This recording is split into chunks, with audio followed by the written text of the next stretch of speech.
Hello everybody, good morning. Greg here from Flowering Spikes Records, and I'm here with the record drop for the week of November the 12th, 2025. And first, I thought I would take a few minutes because so many people have been asking me, messaging me, calling me, asking about this Analogue Productions Double 45 RCA Reissue series.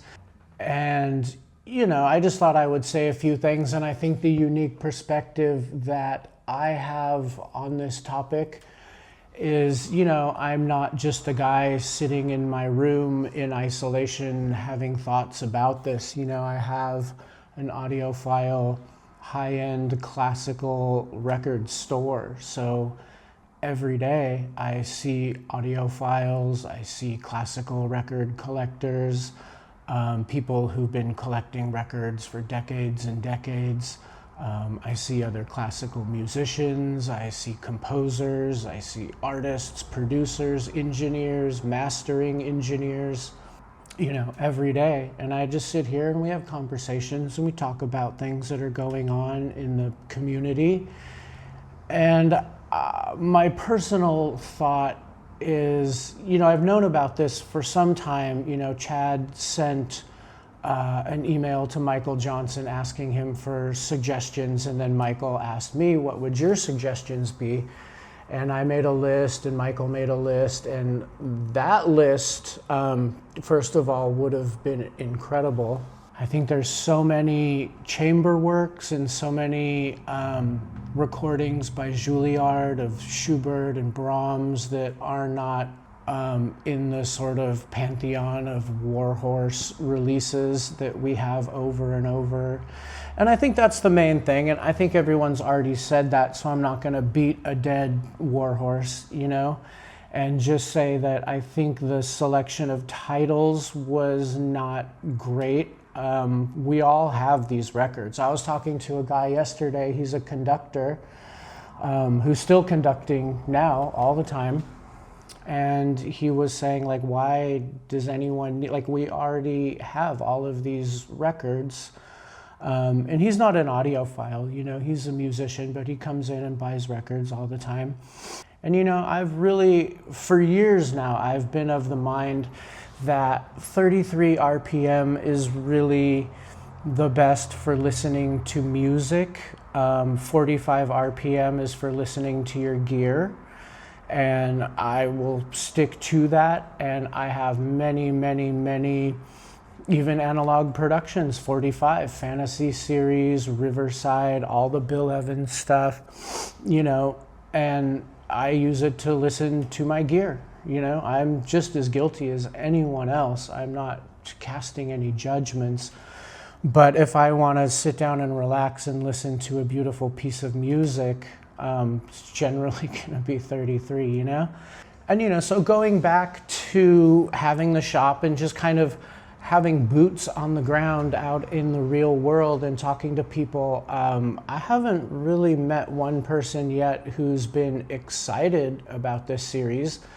I think everyone who's a fan of classical music thinks it's a good thing to a certain extent, but I would say almost everyone I've spoken to really is I don't need that, I don't want that. I have multiple copies of all of these titles already, and the 45 we don't want, and that's just kind of the general consensus from that standpoint.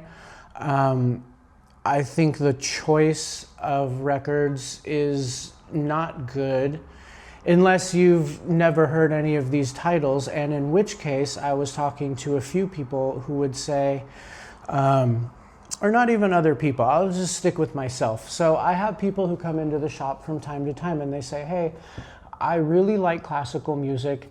It's a massive genre. I don't know where to begin. I know that I like certain composers, and what would you recommend? And my go-to answer 10 out of 10 times is start with 70s London, Zubin Mehta, LA Phil, start with Argos, Loiselier, You know, spend $6, $8, $10 on a record, buy a bunch of them, take them home, listen to them, see what you like, you know? I would find it very hard to believe that someone who was not interested in classical music would throw down like $2,000 for a reissue series. That doesn't make any sense to me. And I also always tell people, you know, start with these records, start slow, listen to them. And then if you find pieces you really enjoy, or conductors you like, or you want to dig deeper into multiple versions or, you know, recordings of the same piece, you know, I have all the super expensive, rare copies you could want, but I wouldn't be shelling out hundreds, even thousands of dollars to experiment in that way. And I think most people that I make that suggestion to do come back and buy more records and continue to buy lesser expensive records for a certain amount of time. I did the same thing. I'm sure everyone did. Unless you just have, you know, disposable income, or you're one of these people, you know, I bought collections off of people before, classical records, you know, classic records, Analog Productions, full runs of all of the classical titles they've released, just sealed, you know, like people collect records to collect them, and they collect series. And I think for those people, they probably would be into buying this entire series. And then, you know, in a couple years, I'll buy it off of them still sealed for 1/4 of the price they paid for it. And that's another thing that factors in. I was thinking the other day, you know, with even like the Tone Poet series, which I do like, I have many of them. I keep some in my personal collection. I listen to them. But, you know, up to this point, if you had bought every Tone Poet album that came out, I think I calculated you would have spent somewhere between like $6,500 and $7,000 for all of the recordings.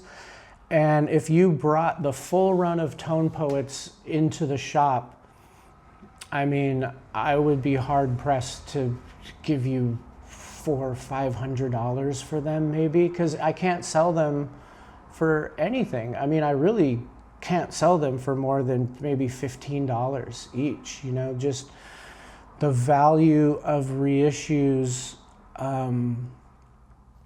is not there anymore because it's just so oversaturated. You know, the first runs of Analog Productions, the first runs of classic records, even Speaker's Corner to a certain extent, but Speaker's Corner still kind of is the same price it was in, you know, 15 years ago. They're still about the same price.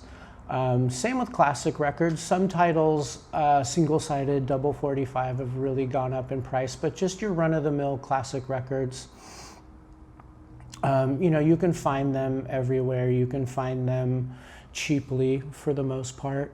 And, you know, I don't really know where I'm going with that rant other than to say the market currently, as a person who sells records and also as a person who buys records and listens to records and loves records, you know, the originals, regardless of what you think about the production or the sound or the mastering or any of that, are always going to hold more value and more importance in sort of the pecking order and the pantheon of recordings. You know, the same way that you could buy reissues or dupes or whatever, you know, a pair of 1988 Margiela tabbies, you could buy them in 2025 for a certain price, but the originals are going to go for 4 or 5 times that price, and they're going to be cooler. You know, to have the originals. To have the original is always going to be better. And in my experience, same with Jordan 1s or whatever, you know, and it's like, I think there's many, many factors that are involved in this that go beyond collectability. I think there's a lot that has to be said about production and the actual pressing of the records and the sleeves and the condition that they're in. And that goes, you know, across the board for clothes production, for anything you can buy, a vacuum cleaner, a pair of shoes, a record. I don't tend to think that anything made in 2025 surpasses the quality of something made in the past. You know, these are just my opinions, these are my observations, but I see a lot of records come through here all the time, every day. And even with gear, you know, I've went out and bought brand new amplifiers, brand new speakers. I've had Macintosh, I've had Accuphase, I've had Klipsch. You know, to me, they don't sound as great as an old Krell or a Levinson or a Pass Labs or something like that. But they do come with a 2025 price tag. And that's where things start to tip in a weird balance, you know? You know, just to wrap it up, a couple of things. People ask me, well, do they sound better? And that is just such a loaded question, because it depends on how great the original recording sounded. It depends on how great the reissue sounds. It depends on the condition of the tape. Is it the original tape? Is it a safety copy? And then a lot of these things are never disclosed to us, you know, as the record buying public. You know, I mean, I might know because I know people who know, but for any record, the original could sound better, a reissue could sound better. And, you know, I had a really big run of 1S living stereos about a month ago. And most of that collection went to one or two private collectors.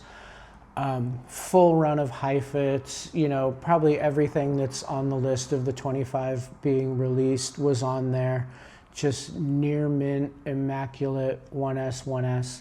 And I listened to almost all of the Heifetz that I have on Analogue Productions. And I would say the originals sounded better, clearer, crisper, more alive, more present, more organic than the reissues, probably 8 out of 10 times. And the same would go for classic records. And the two that did sound better legitimately sounded better, you know, and I can't explain to you why these 2 out of 10 sounded better. I'm not going to sit here and go through the list and tell you which ones they are. I made a really quick video about a couple of them.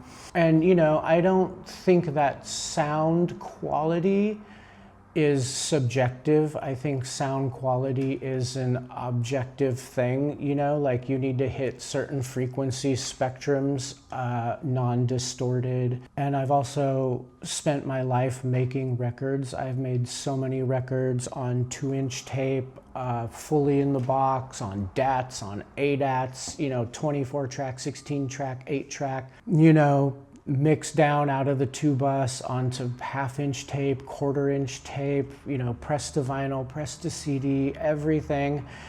And in that experience, I will also say this, that is sort of like the elephant in the room that no one really wants to talk about. But before you bounce those tracks, before you level them, your music, any music, is never going to sound better than it sounds on the 2-inch tape. In my opinion, mastering is not something that exists to make music sound better.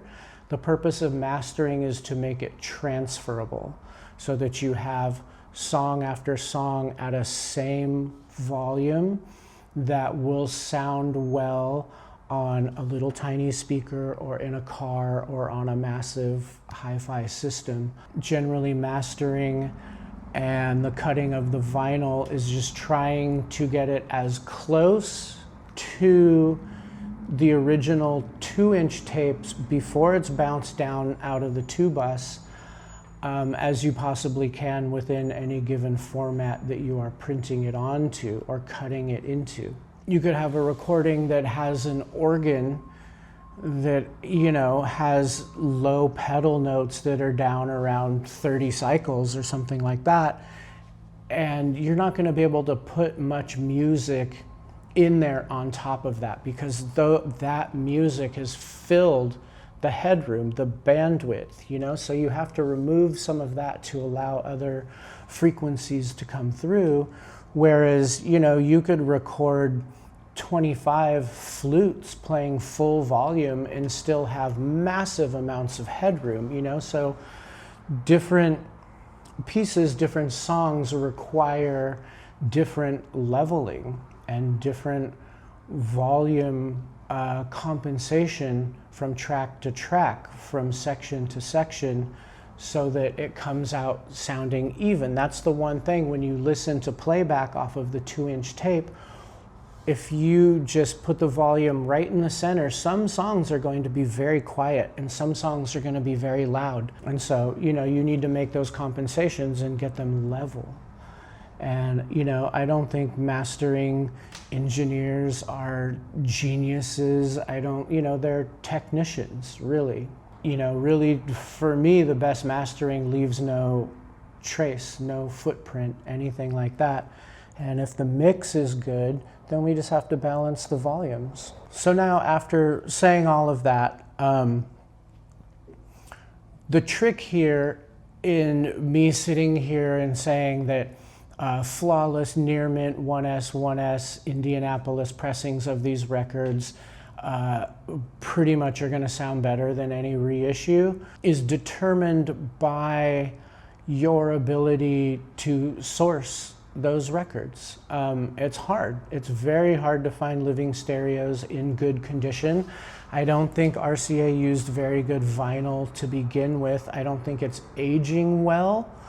I don't think Mercury's are aging well. I think Decca's and his master's voice are aging much better. I think the vinyl formulation they used in the late 50s and early 60s in the UK was far superior than what we were using in the United States. And I see that over and over and over all the time. Living stereos and Mercuries that look flawless, they look beautiful, you play grade them, they have crackling and pops and everything in there. But you look at it and there's nothing on the record, it's in the vinyl itself. And I find that I rarely see that in original Decca SXLs from the same time period. I've also had really nice condition, beautiful Decca SXLs come through the shop. Some of the titles are so rare that I've only heard the Speaker's Corner version. You know, I had never seen originals. I had never heard originals of a lot of these recordings, as most of us living in the United States haven't or can't or won't. And then there's also the price for those records is very high. And I can say without a doubt, you know, 100 out of 100 times those original early Deccas sound far superior than any Speaker's Corner, anyone who's ever redone any of those recordings. I love King Super Analog Disc a lot. I really love that series. I love the sound of it, but it's a different sound also. It's not similar to the originals.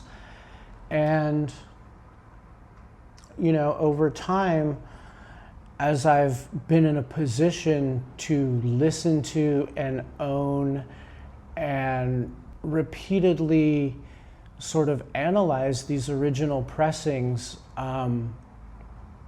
there's definitely just a freshness and an aliveness and a presence and a natural punch to them that I don't feel was like an extra EQ'd in punch or air. I think it just existed in those recordings, and that's really rare and it's really beautiful to be able to listen to those. And I also understand that not everyone can find these records, not everyone can afford these records. And, you know, that's what the dupes and the reissues are for, you know, because you can't find them. Like, I have many, many Testament records because I can't find or afford the original Columbia SAX. When I have found the original Columbia SAX and I've played them against the Testaments, there's just no question that the originals sound better, you know? It's just a matter of getting them in good condition and paying the money for them. And I know that, you know, there's many jazz people who feel the exact same way. I talk to all those guys also. I know people who hate all of the, you know, jazz reissues that are coming out. And I don't go that far. I don't like or dislike any of them. I think it's awesome that they exist as placeholders in one's collection until you can actually find a perfect, beautiful first pressing of a record. And I think all of these records serve that purpose very well, and they've served that purpose for me. And it also allows me to, one, enjoy the music first and foremost, have the record, be able to get familiar with the performance, and then when a better version comes along and I can upgrade that record, then I already have something else to base that off of, and a familiarity with the piece and the performance. And so I think reissues serve a very valuable place. And I think especially with something like Testament or some of the Tone Poet series and stuff, where the originals are so hard to find, near impossible to find in good condition, and cost so much money. I mean, you know, original mono blue notes or original silver and blue label Columbias, hundreds and hundreds of dollars, if not thousands, to find them in good condition. And most of us are not going to find those, you know? So I can also really see the value of doing that. You know, I can't really justify the value of paying $65 for a record that's like super common that you can find anywhere. Like the other analog production series that just got announced, the Rhino one. It's like, I have almost all of those records that are on that list in my dollar section right now, you know? I mean, aside from like the Reissue titles, they're just full of Seals and Croft and Jethro Tull and all this stuff. And I can't see paying that kind of money for those recordings, even if it does sound 1 millimeter better, you know? They're everywhere. You can find these records in any dollar section in any record store in America. You know, America, the band, for example. I have multiple copies of that record. And the original sounds fantastic. So, you know, this is like a long-winded thing, but, you know, I'm just saying, many people ask me, what are your thoughts about this? So I'm just like freestyling off the top of my head my thoughts about it. You know, I didn't like put too much thought about this. I just turned the camera on talking. And I hope that sort of encapsulates, you know, positives and negatives on both sides of it. Like, I think it's great that more classical titles are being pressed in 2025. I would just say, I wish that as a person who has thousands and thousands of classical recordings and listens to classical recordings in the shop pretty much all day, every day, there are both performance-wise and sonically far superior recordings to this Living Stereo series. And they mostly remain hidden and living in bins unless you meet someone like me or Mark Ward or someone who's listened to so much and can say, oh, you know, this title is really, really beautiful and amazing. Those titles are just not going to hit like the popular consciousness as long as we're focused on putting out just hits that we think can sell for a lot of money. And I don't think there's a great respect for the artistry of the genre. I think in a lot of ways, the titles that get picked for certain series are financially based and not necessarily chosen off of their artistic merit. And I think that's a bummer. And I think that's sad. I think there's so much incredible music that should get a second life and probably isn't going to get the chance to. And I will talk about this later because this is just getting so long now, but like, I was really, really impressed with the titles for the Decca Pure Analog series. Because if you're very into listening to classical music, you will know the Schulte record, you will know the Colin Davis Sibelius cycle, but most people have never seen those records before. And I have a lot of respect for digging deeper into catalogs, you know? Doing the research or having someone do the research or consulting people who actually have a wealth of musical knowledge, engineering knowledge, all of these things to make selections which are fantastic performances, which are sonically brilliant, that most people wouldn't guess off of the top of their heads, instead of just going for the tried and the true over and over and retreading them, you know? And I have a lot of hope for the Decca series, because just in the first 3 titles they put out, it seems very interesting in what they're trying to do. And you can tell right away that they're not just going with the hits. And I really, really love that. And I'm super excited for that. Also double 45 and also I think $75 each, which really for a double 45 record isn't a lot, but pricier and still the double 45 thing, but that's fine. I like records at 45. I have no problem with it. I'm not one of these people who's going to complain, oh, I have to stand up and do it's fine. You know what I mean? You know, I'm fully capable of standing up and flipping a record. Actually, my turntable in the shop is like all the way over there on the other side of the store. So I not only have to get up and change the record, I have to walk all the way over there and go into the back room and flip it and come back out into the front room. So I'm sure there's a lot of things that I left off, and I have no great answer in the end, and I probably also will not hear these records. I was asking some people, it's like, hey, so many people are asking me to talk about this, it would be cool if I could hear the records, you know, like have Chad send me some of the records and I'll listen to them, you know, and then I can actually say, oh my God, this sounds incredible, or like it's fine, or whatever, you know. And everyone's like, oh, that's not going to happen, you know? So in that case, I can only say what I can say. I can only go off of the other recordings that I've heard. And with all of that being said, I was just looking in the bin right now of things that just came in. Okay, this record right here, find this record. Go out, buy this record. Incredible performance, incredible sonics, probably sonically superior to any of the Heifetz recordings. Not that, you know, this is Heifetz, but just another one, just a buried gem in the RCA catalog that no one knows about, no one talks about.